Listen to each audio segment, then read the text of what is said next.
All right.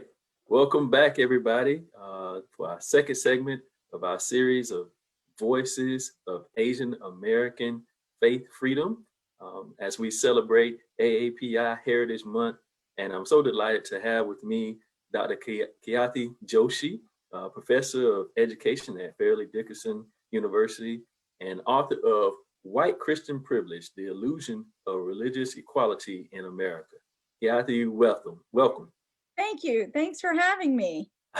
As I don't know if people have noticed this, but I got a little Georgia bias here. So somebody else that has a connection with me, and being from Georgia and going to school in Georgia and at Emory. So great connection there, and I'm looking forward to this conversation.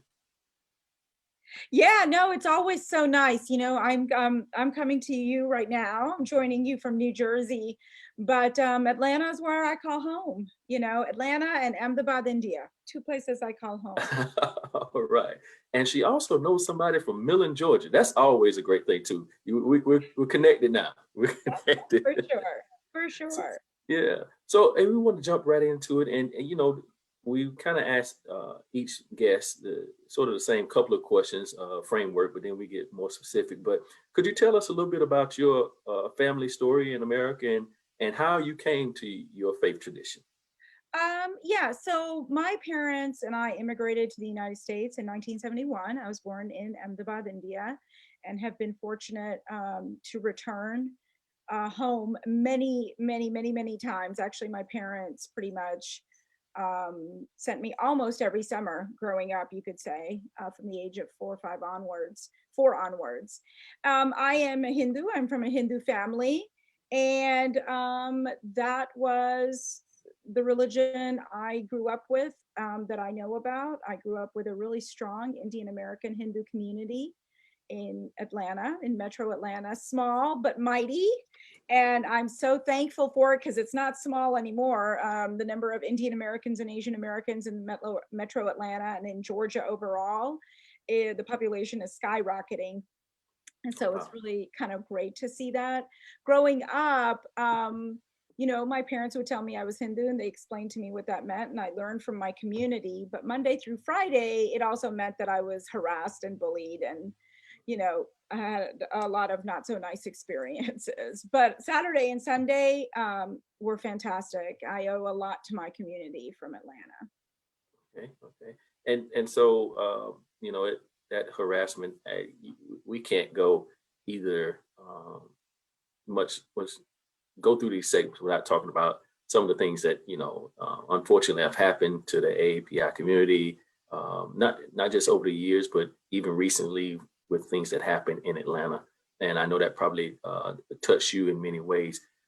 How do you think your identity has informed your theology, and how has that identity been preconceived by others? I know you talked a little bit about the bullying. Do you feel that was a mixture of not only your faith tradition being different than the majority there, and your identity maybe ethnically, and how would you describe that?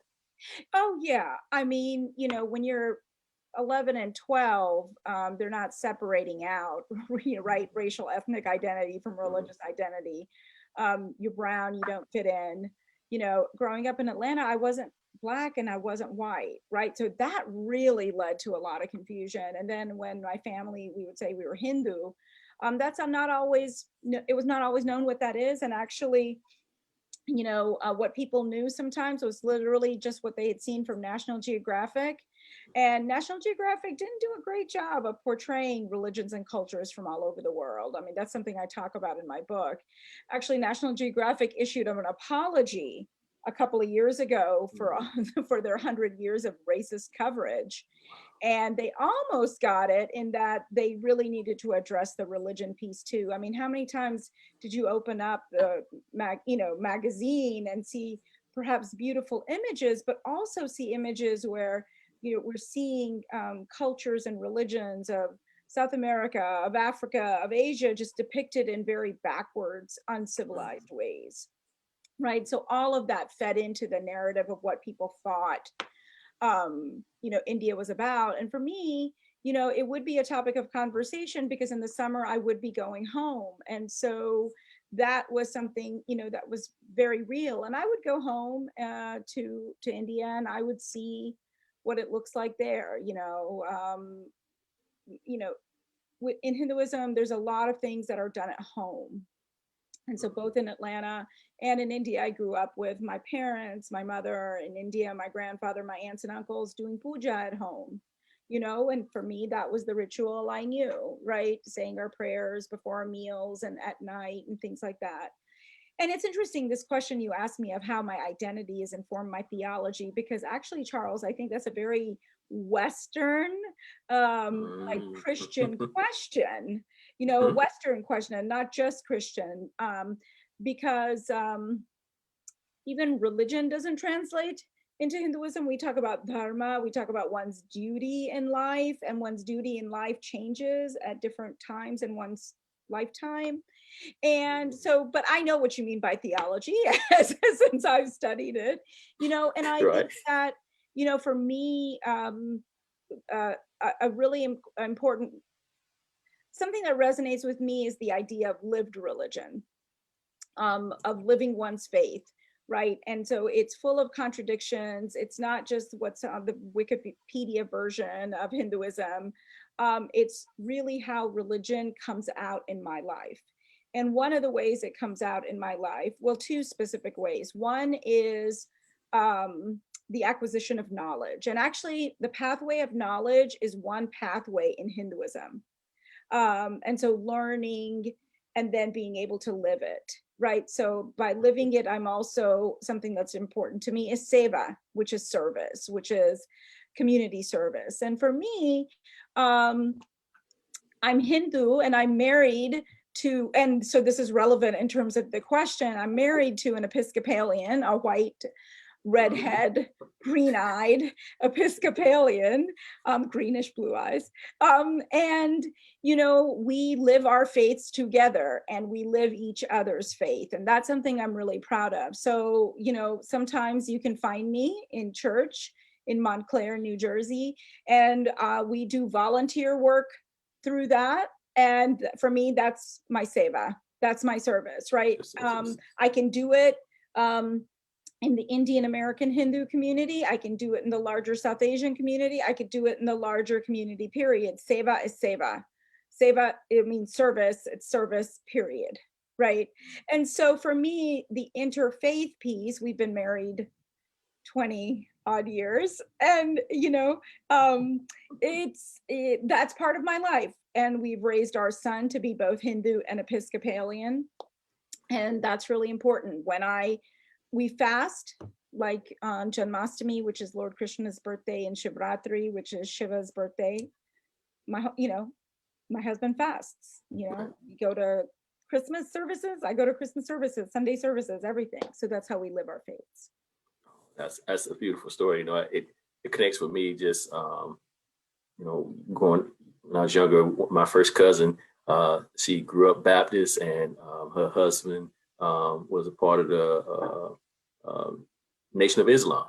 And so just having those, I grew up seeing those different religions being married, interfaith marriages, and working at Children's Hospital, I saw it a lot of different interfaith ways to do that. So I'm glad that you were able to express that and show that in this conversation. But also, thank you for identifying the fact that the question in itself was, hey, Charles, it's a little Western and Christian thinking to even categorize it in that way. And it kind of leads me into another question that, in your book, you speak about ways that, Christianity is sort of like the leading or talked about in a way that describes it as the forefront, or, even with the phrase separation of church and state, it leans that way to really it's not a fair and balanced way to talk about it, because it's already talking about Christianity or anybody that goes to a church, not somebody that has another ritual going to there. So, what are some more examples of that and consequences of of having that out there and people using that so loosely. Oh, sure. And actually, I just want to go back to the question, right? The question in itself was a great one. It really comes down to the language we use, right? And that the language sometimes, and you've got to use something, right? So many times when I'm talking about Christian privilege, it's not necessarily about right and wrong, but it's about seeing what is there. And for many, it's been invisible. Just in general, privilege often is invisible to those who have it, right? Right. And it's about recognizing it, right? So it's about recognizing it. I mean, I think we see it in church and state is one of the more obvious ways, but I think we can even think about just the way religion itself gets talked about. Oh, the idea of, the number of times I've been asked, well, Khyati, what's your Bible? Well, do you mean what's your sacred scripture or scriptures, or do you have one?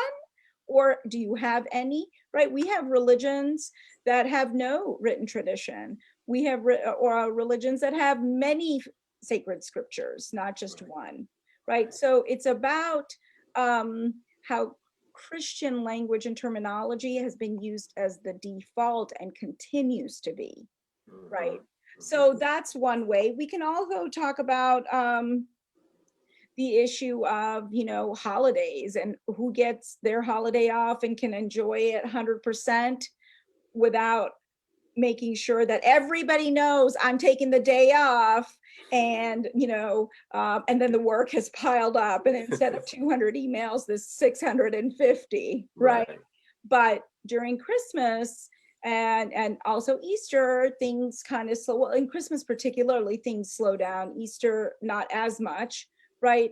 And it's about noticing all that goes with that.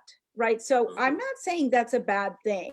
I'm saying, can you notice all that goes with that, the way that you are able to celebrate your holiday in full without worrying about a test, without worrying about a project deadline, which is something that religious minorities in this country have to do.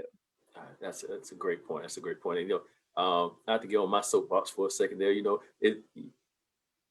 some people would call that, oh, it's the PC police coming through trying to do it. It's like, no, it's just having a respect for other people and understanding that there's differences, and it's okay to learn about those differences and value those differences. And so, we spoke about your book, but I want to take time just to put it up so everybody can see it here with, white Christian privilege. And so it kind of leads into the next question I have. Many people have heard of white privilege, but your book puts a spotlight on white Christian privilege.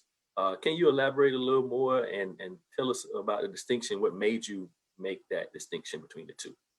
Yeah. So when I first learned about white privilege in graduate school in the late 90s, it made so much sense to me, right? It helped explain that it wasn't that sometimes I was facing discrimination or marginalization. It's just that sometimes other people had the secret passwords and could navigate through society and through life. And I was kind of just out there being like, what's going on?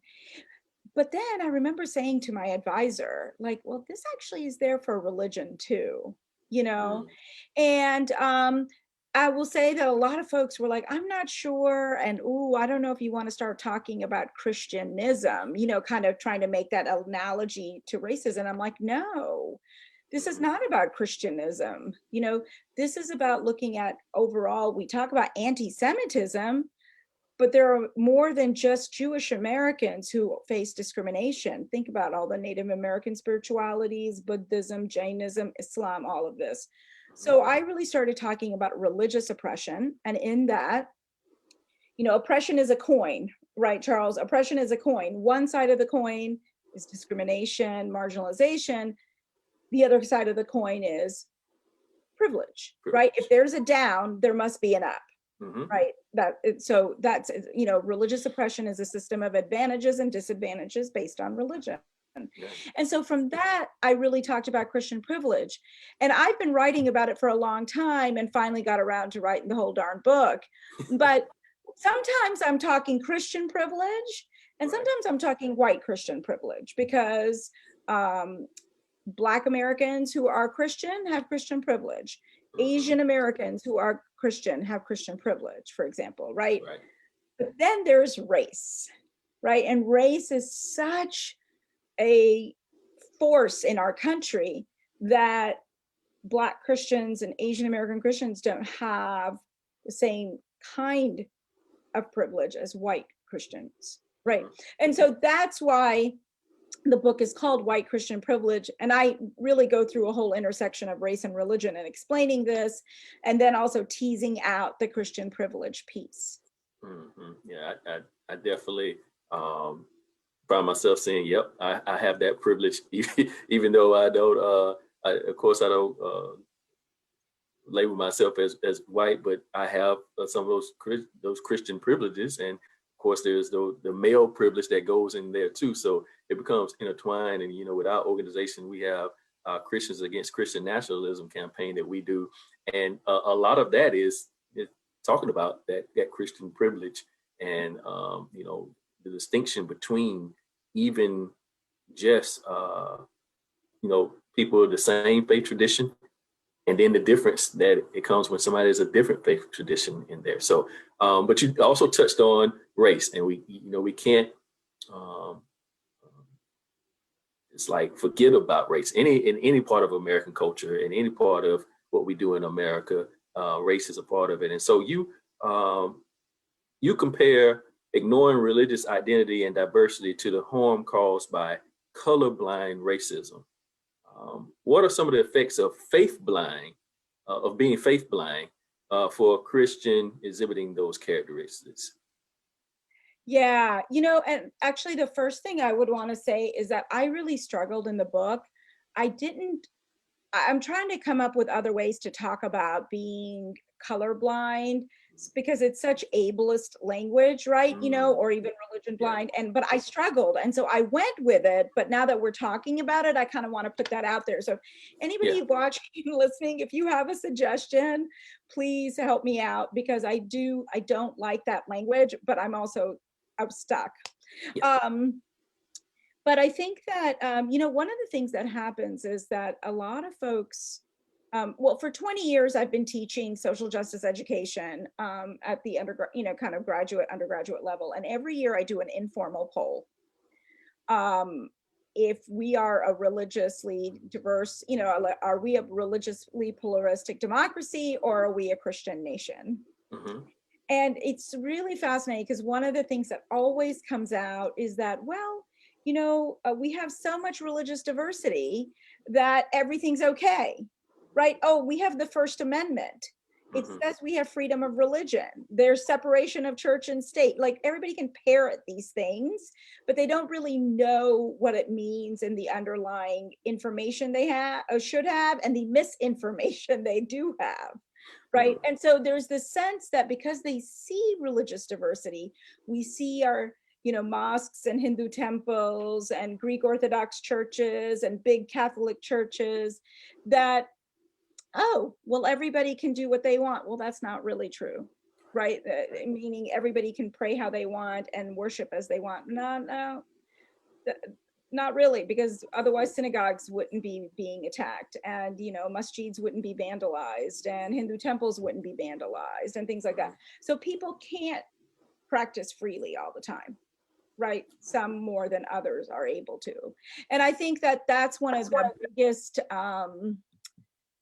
what I say, kind of roadblocks I'm always encountering, is this idea of, well, no, but we have religious diversity. Look at all that's here. And therefore people think that translates into justice, that translates into everyone, all religions being on equal footing, which they're not.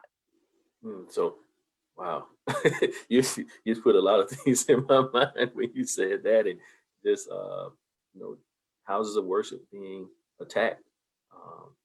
And which houses of worship are attacked, and which religions or which race are those houses of worship being attacked there. So I think that's what happened to Black churches, right? Correct. So that's where we're talking Christian privilege, but we have to then talk white Christian privilege. Right. I mean, and the worst thing you could try to do, and I'm trying to do this delicately, but try to compare or try to say it's not happening here. But growing up, I don't remember arson being a part of the white Christian churches that are around there. Fortunately and unfortunately, I just went back home to my hometown, Millen, Georgia, and I took a trip out to Church Carswell Grove Baptist Church, which was one of the first churches that were burned down during the Red Summer of 1919. That started all that. And so that's in my hometown, and I'd never gone to that church because my grandma used to tell me stories about the things and the lynchings that used to happen down the street from the church. But less than a mile down that street is Big Buckhead Baptist Church, and that was the white church that was there, and no arson ever happened to that one, even though the black church down the street had been burned down twice. And so you see the difference in that it wasn't about Christianity; it was about something else in that. So we have to have we can't have these conversations about religion without having the race component. I'm so glad that your book goes on there. Yeah, we do need to find something that's better than colorblind, but going to theology school, we I think both of us know that even the writers of our scripture were using the best words they could at the time to describe as best they can. So with that, so I often ask. Go ahead. Yeah, something. No, I just also want to say, you brought up Christian nationalism, and I'm so glad that you did. Well, there's so much of an emphasis right now because of what happened on January 6th, and all the fear that was being stoked over by the last administration and president. But Christian nationalism rests on the foundation of Christian normativity, right? So I think that's one of the things that I want folks to understand is that Christian nationalism it rests on that. And when I say it rests on it, I'm talking about, Christian normativity being, just the way we go about our lives, and the way that aspects of Christianity have just become part of American life, and especially white American life, where sometimes it may be difficult to separate what's Christian and what's American, right? So I just wanted to add that since you had brought up Christian nationalism. I think that's a great point. And I'd venture to say not only just normatism, but superiority in it. Not just as normal, it's the best. And it's connection between that. So we fight for religious freedom for all here at BJC. And one of the questions that we ask all of our guests is, how would you define faith freedom and or Asian faith freedom? And I say, and should there be a difference in there? It should be just faith freedom and in the sentence there, and not have to describe or put a label on it.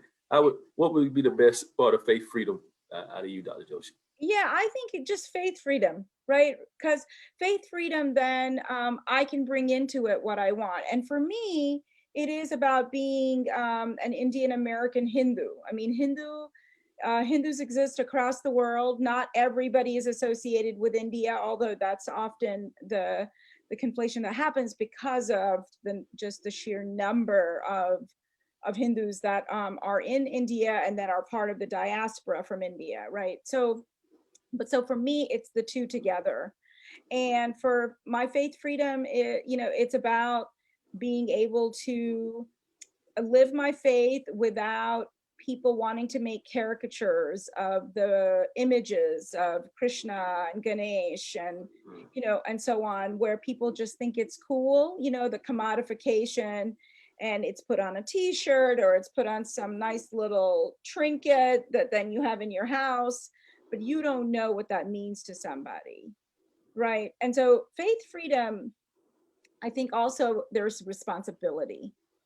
There's responsibility that comes with that in making sure that, that you help to ensure that others are able to practice their faith freely as well. I mean, for me, and I think part of that is also I'm guided by that as in part of an interfaith family. I don't want my son to face ridicule, we told him from a very young age, Baba, if anybody asks you what a religion, Baba means little boy in Gujarati and Hindi and some other languages. And I said, if somebody asks you, you always say, I am Hindu and I'm Episcopalian. And if somebody tries to say you cannot be both, you say, oh, yes, I can. Oh, yes, I can. And we like literally, since he was 2, I was like telling him this, and so I think, help for me, faith freedom is not only being able to practice my faith freely, but making sure that others can do what they need to do to be their really 100% authentic selves. Because for me, then people are happy and we as society get the best out of people. And that's not happening right now.